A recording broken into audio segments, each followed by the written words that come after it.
Theodore's Winter Light. Part 4.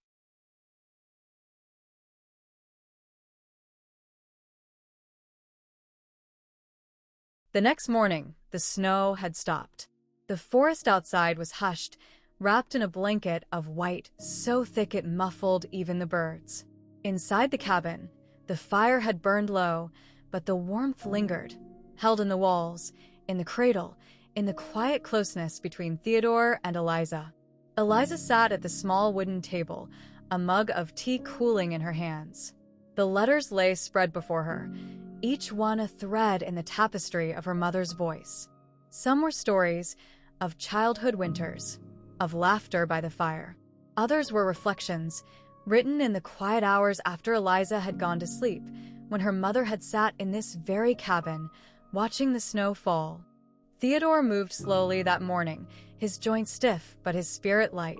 He placed a fresh log on the fire and glanced at Eliza.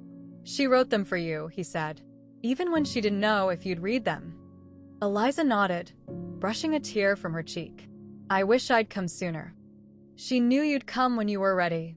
Outside, the sun broke through the clouds, casting golden light across the snow. Eliza stood and walked to the window, her baby cradled in her arms. The forest shimmered, every branch dusted with light.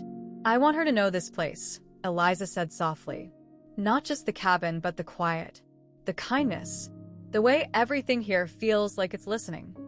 Theodore smiled. "Then let's show her." That afternoon, they bundled up and stepped outside. Theodore led the way, his boots crunching through the snow, Eliza close behind with the baby wrapped snug against her chest. They walked past the woodpile, past the old wagon wheel half buried in snow, and into the trees. The forest welcomed them.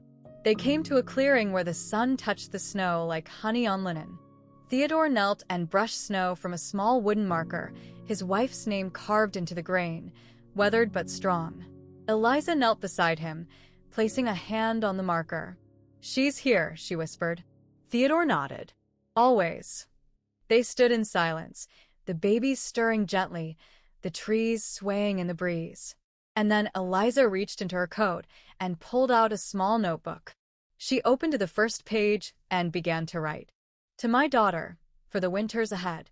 The words came slowly, but they came. And as she wrote, Theodore watched, not with sadness, but with awe. The light was passing on, not fading. It was becoming something new,